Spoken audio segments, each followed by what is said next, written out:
Welcome to the Laugh Anyway podcast, Season 1. This is a limited book to podcast production by Tracy Garner, best-selling author, speaker, writing coach, and advocate for people with disabilities. On each episode, you will hear a chapter of her new book, Disability, a field guide for the rest of us, and at the end of the chapter, she will share some additional tips, her personal thoughts, stories, and anecdotal strategies to drive home points of the chapter and whatever she did not want to share or could not fit into the book. Don't have a copy of this awesome book? Pick up one wherever books are sold or visit www.tracygarner.com for more information, show notes, and additional resources around subjects Tracy talks about in the book. Here's Tracy with Chapter 1, Advocacy. Look for those who care most for you, your safety and well-being. They will teach you your greatest advocacy lessons and will demonstrate best what you need to do and how you should go about doing it. If those that are supposed to care don't rise to the challenge or are not present, trusted surrogates can stand in but may have no relationship to you. They will become an integral part of your life. People like this do exist. Tell them how they can help you and tell them what you want.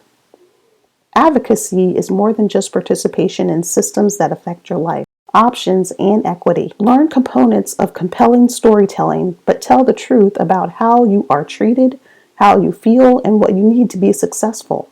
And in that truth, powerful people can be compelled and motivated to action for you.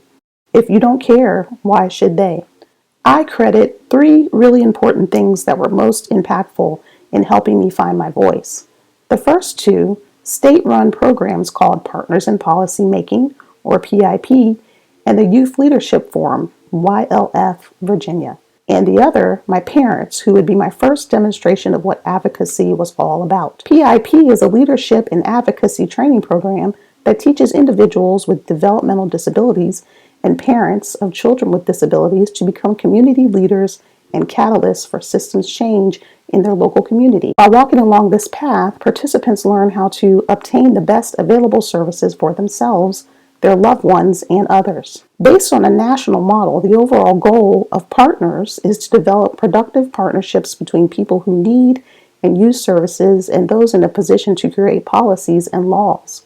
Partners participants become influencers of change and by experiencing opportunities to meet and speak with national leaders in the field of developmental disabilities. During class sessions, I would hear the participants' presentations about current issues and state-of-the-art practices, as well as policymaking and legislative processes at local, state, and national levels. Both of these programs operate throughout the United States, and at last look, only a few states didn't have the program available.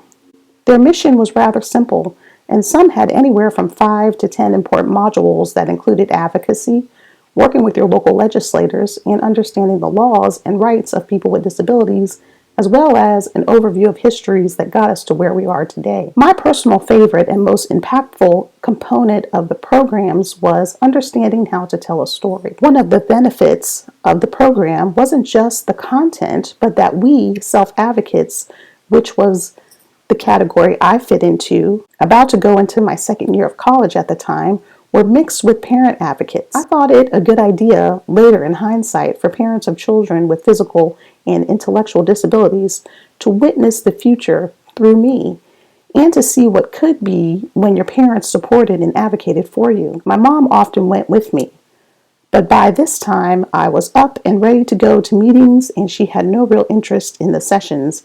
And she would argue she knew that I wanted the autonomy of attending events on my own as an independent adult. She was happy to stay in the room, order room service, and watch television. Trust me, it was a win-win. She had done this for me most of my later teenage years, and realizing that I need assistance, but also noting that in meetings, it was important for me to be able to conduct myself as myself, with autonomy and independence, not with my mother hanging around all the time. Depending on your age, this may be a point of contention. More about that later, but it is important.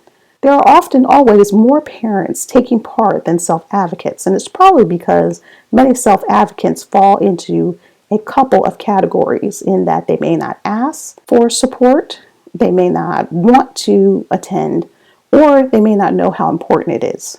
A second issue is that finding caregivers to travel for an overnight program is a universal issue for those that require help and support. At the time, I participated in PIP, and the case for many similar programs, an overnight commitment is your average hotel, usually just one night, was a requirement. There are all kinds of logistical issues in finding caregivers to travel if you require one. They do assist with some cost as a state-run program, but not all of them and not always. The second category I felt some may fall into simply that by the time you reach adulthood, you may feel like you're ready as an advocate, or you really don't realize how important it is to tell your stories and to frame your experience in a compelling way that helps you drive home your points, coupling that with the benefits of such legislation like the Americans with Disabilities Act, the Rehabilitation Act, the Olmstead decision, and numerous other civil rights movements that paved the way for all of our current level of participation in this very life we are living and permitting us access to everything. When you don't know laws and policies to help you, you can count on being ignored. Those in a position of power will pretend not to know either. The only other reason for lack of participation and lack of outreach, as in the case in almost everything for people with disabilities, outreach to our group has always been an issue of missed opportunity, wasted marketing dollars, using the wrong tactics, and really understanding how people with disabilities gain access to opportunity and information to be able to participate in community programs and services. In programs like PIP, there were so few advocates like myself, and for me, until I went through it, had no idea how important and impactful such a program was going to be. I would argue that at the age of 17 and 18 years of age, you think those that advocate for you will always be around to do so. We all know that's not the case, and even when we know such things, we still refuse to prepare not only our children for worst case scenarios, but for the majority of their lives. Parents shield how hard it is to get some of the things we need. The accessible van funds, the extended class time, the reasonable accommodations at school, and being the same accommodations needed at work. The tutor in college, math, that would be my issue. And yet there are things that we will need to be over and over and over again in different settings, young adult to older adult types of settings. Advocacy never ends. Advocacy is the only thing that changes scenarios. After participating in PIP, this 9-month advocacy program would give me the tools to be able to speak up and articulate the issues of the day that bothered me, that made me look around and see what small infractions happened against me and my friends with disabilities. In high school, before my good friend would become my BFF, I remember such an incident at school, and this time we weren't close. But a fellow person with a disability would have an issue with the school where the future business leaders of America were going on a school trip, and the school did not want to pay for the accessible Lyft bus to take her. I hated this, but I said nothing. It was almost karma that throughout most of my adult life, transit and lack thereof would seem to be an almost constant nemesis out to bother me until I too advocated for change. The big yellow school bus doesn't work in college, during summer internships, and at other bouts of adulthood. Had I advocated for my friend then, would the sheer lack of transportation options and my constant fight for more routes and times and accuracy be on my radar for so long? You'll never know for sure, but my point in bringing it up and sharing this story is that the things that reign constantly in your life somehow are the very issues you will find yourself lending your voice to change systems, ideas, minds, hearts, and the humans attached to them. From about 18 to 40 years old, I see plagued by transit issues because I wouldn't drive until I was in my late 20s. I, in fact, was denied state financial assistance for my vehicle modifications, extensive hand control systems, from someone I now realize was prejudiced against me. He treated the state and federal money as if someone was in his pocket when it was taxpayer dollars that would help me in this instance. The bottom line in telling you this story is that the pain points, the angst around the issues are the very things, troublesome and depressing as they are, that will propel you to great action. It's evident over and over again that the issues we can't do anything about or often feel voiceless about, that as we age, we can find our voice or join with others who share similar roadblocks to help amplify all voices. The sooner you realize the truth of your parents' limitations and eventual weariness advocating sometimes 20 and 30 years of your life so far, the sooner you find your own voice, understand your needs, and uncover how to be the best advocate you can be for yourself and a whole bunch of others who need you to champion their injustices too. I would have those same issues around not being able to participate, the church's ministry's inaccessible ball game, the ramp up to the stage but not back down on the other side for graduation, and still a host of other incidences yet to be tackled. In high school, the school only wanted to pay for one ramp to go one way, so when you got to your diploma, it was so awkward and embarrassing to travel back through those waiting in line. You feel dumb, like you're on display as you navigate your way through folks who are only focused on listening for their needs. Surprisingly, this type of story made the news, if you can believe that. The point is that all these little nicks and cuts and scrapes, seemingly incidental, will become a recurring theme in your life. It's that constant annoyance, and it's that constant annoyance and the obvious ignorance of others that you find the things you care about. For some, many of these scenarios will seem to be pretty petty. But if you have a high schooler as insignificant as whatever they want and swear they need is, somehow a parent will find themselves doing all they can to make it happen. Because to them it's important, and to you that also makes it important, and doing whatever you can to attain it for your child. Looking back, it wasn't a huge deal about the two-way ramp. It seems almost trivial now. But other things like that inaccessible events, the loss of social interactions because someone didn't have the forethought to find an accessible venue, or poor planning by someone omitting inclusive practices altogether, or the schools that say your accessibility needs aren't in our budget. Yes, all of that builds and it cuts you one too many times and it hurts. The only way through this is to keep talking, keep speaking, and keep advocating, pushing back, fitting in, trying, not just in these stories, but as a recurring thing that will confront you every single day of your entire life. As I mentioned, beyond the state-run programs, the first best demonstrators of advocacy in motion would be my mom and dad. Down at the schoolhouse, what my dad probably called it, he had the time to come down and tell all the white ladies gathered about what I would and would not be doing. And seeing as I wasn't being challenged in my classes, set in motion getting me moved out of special education into general, then called mainstream education. For some reason, as I think back, general education sounded like general population, like prison, where I may have to fend for myself or fend off some bullies instead of being top dog in the special needs self-contained classes. If you didn't know, there is a kind of hierarchy even among people in the disability community. Sorry to bust your bubble, but it's everywhere.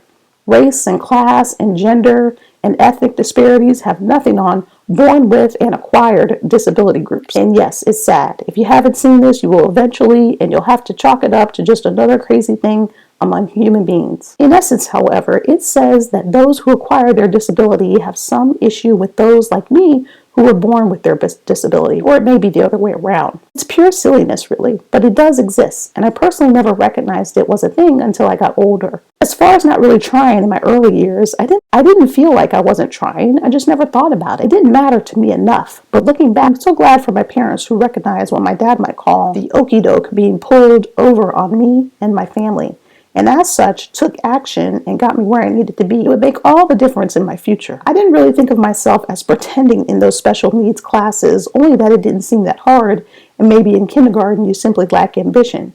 You do color outside the lines, most of us. Not much to strive for when that's acceptable. Yet, I remember being in special education classes almost until the 3rd or 4th grade. Much of the advocacy encounters would lead me to a point where I would be speaking up for others. Oddly enough, some advocacy was even for caregivers that assisted me, found out I wrote books, and would ask me to write letters for them, those old government KSAs, knowledge, skills, and abilities, letters to their landlord or their tenant, or someone else. Strongly worded letters to get something, to get out of something, and to get something resolved. Another form of advocacy, not only the spoken word, but the written word. I just was wordy, verbose, and direct in written form, and sometimes that also got me into trouble. Later, at about 16 years of age, I can remember starting to write my own letters for everything. The DMV play card, which I don't think you have to do anymore to show proof of disability. Recommendation letters, accommodation letters, reports, requests, policies in every sector where I needed permission or support for a program recommendation, I wrote the letter. Often the medical issues I wrote the letter for asked my doctor to sign it, and the deed was done. When I started driving, because I had to have extensive hand controls and was excited to drive, I remember having to do a lengthy medical report every 2 or 3 years. It was 6 pages long. I thought I never want to lose my driving privileges, but what if at some point I missed this 2-year re-up? I wrote a letter saying, I know when I'm sick, I would never put others in danger. Could I please be waived off this program and having to prove my ability to drive my vehicle? All of this simply taught me that you never know unless you try. I didn't run it by anyone. Is this a good idea? I've always said, let me try. If my dad hadn't determined that I shouldn't be in special education and moved me to general population, I never had such a thought, and I can never remember hearing him discuss the pushback or the outright no denying my access. He could have heard them. What does he know? He's not a teacher. But he knew me. He knew what I was capable of, and without pushing, I probably wouldn't rise to the occasion. All of this may be, but he didn't back down, and we all should be so confident to do the same. Writing and speaking weren't major to me. It was the only way I believed things were going to get done in a timely fashion, and yes, change, and honestly say the things I wanted to say and frame my own story. I was only asking others to endorse it, and often when presented to them in a compelling way, they did, and continue to do so even now. At some point, you'll have to take a stance and let others know what's right for you. It's about control and having a say in what happens, but it's about dignity and respect. And all times, you should have a clear idea of what exactly it is you want and need to live your life.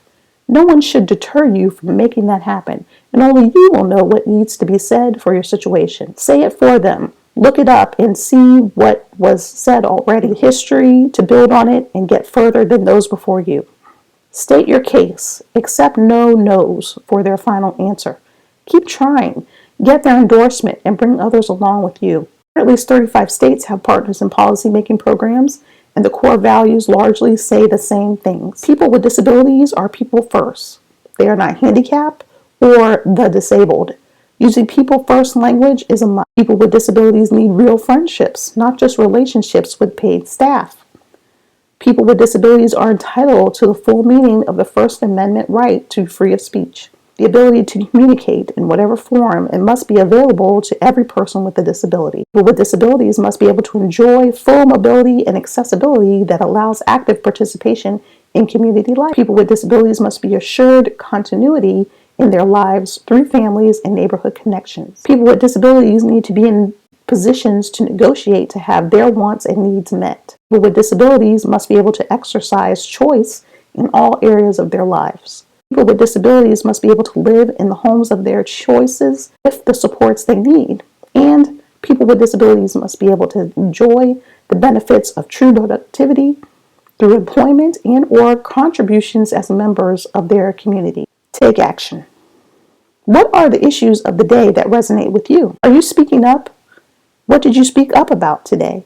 How do you feel about the current events affecting your life? Are there ways that prohibit your participation in society and access to programs and services, but also to the things that you like to do? How would you change this if it were up to you? Do you realize that your voice has power? How can you use it not only for yourself, but for others? Even as a parent reading this book, I encourage you to look for opportunities for your child to speak up for themselves, to say in whatever communication vehicle is most accessible to them, how they feel and share what they want. They are listening more often than you realize, and you'll be surprised by what they are able to come up with. I challenge that even in some of the most oppressive situations and circumstances, you have a voice, and you have a way to let that voice be heard. To dig just a little deeper than the speaking up and the advocacy issues, part of it should be to examine limiting beliefs. What do you think about your abilities as a person with a disability? Is it mind over matter, mind over physical limitation, or mind over others' views and limitations about your capabilities? Are there social barriers that impede progress?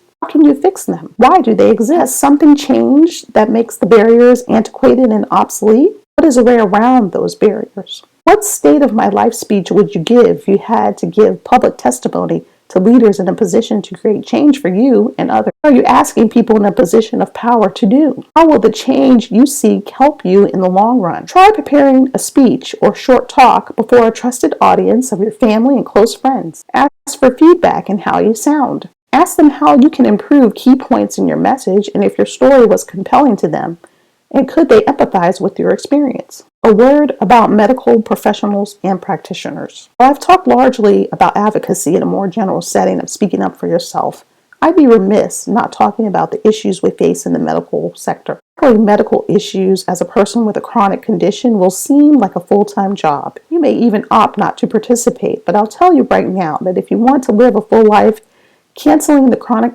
conditions parts of your life is not going to be a good option. It's really not going to be an option at all. My earliest surgery was at age 13, and it was hard.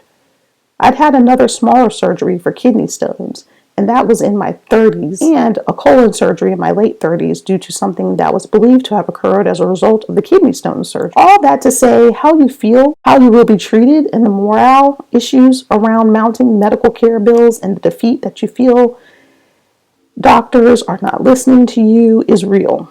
You must be tuned in and listening to your body. No one, not even your parent who birthed you from their own womb, can be the surrogate when it comes to what you feel inside. Yes, they love you. They will go to bat for you, but you are ultimately responsible. Facebook and special groups have probably revolutionized all sectors of our life. There is no reason to be uninformed. Ask folks, reach out to get the help you need.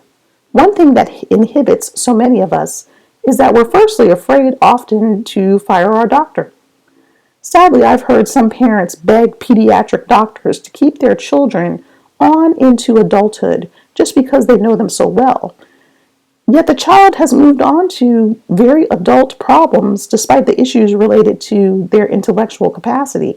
The body and the physiology has matured. All of us will have negative experiences with professionals of all sorts.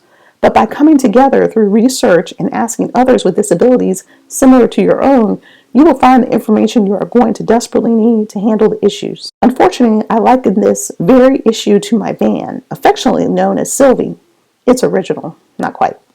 She's silver or gray in color. My point, I have to go to any general mechanic to see about the general engine, tires, maintenance, and my vehicle. However, when it comes to the ramp and hand controls, I have to go see the specialized folks that know best about only those things. This is understandable. It's no less a double whammy as far as the specialists are an hour away than the general mechanics, and the specialists are double in cost because of their knowledge.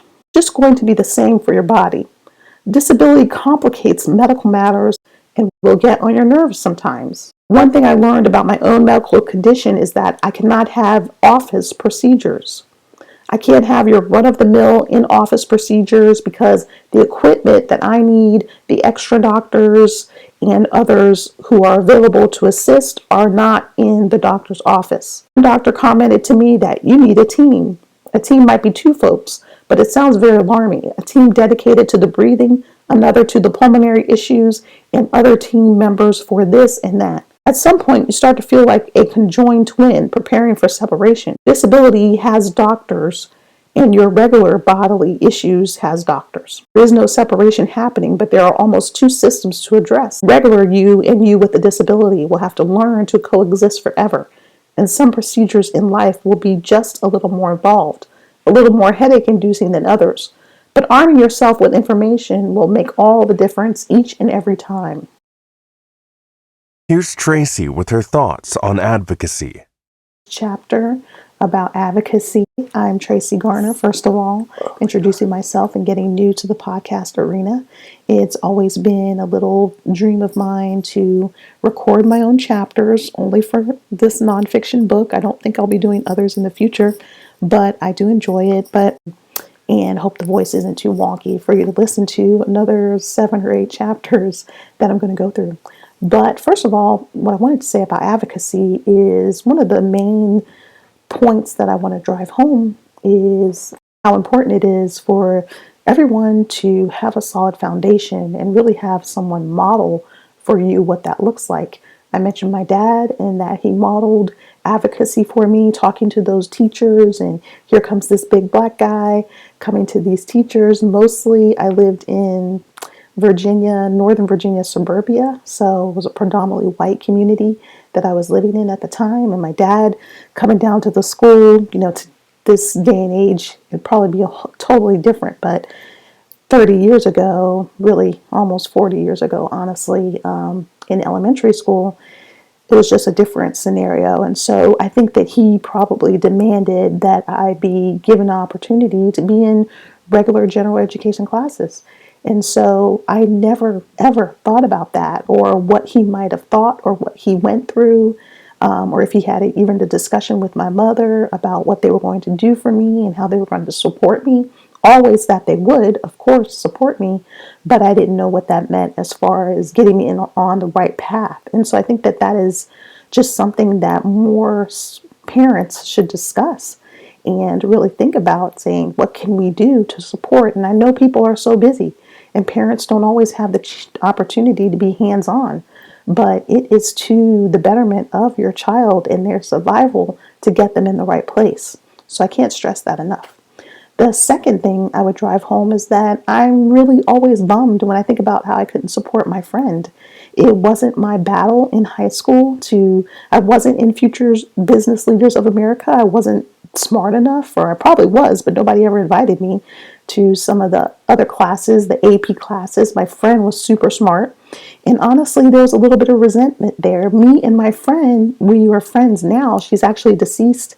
She passed away in 2019. But we weren't friends in high school. We didn't become the best of friends until college. And so probably my resentment and our not really liking each other, it was really over a boy, honestly. But that prevented me from coming alongside her and being a good advocate. And that just bums me out till this day, that I wasn't a good advocate because we had a barrier. So we had a friendship barrier. I totally would have supported her as I grew, as I aged, and as I matured. But one thing we need to understand when we're advocating for things is that that could be you.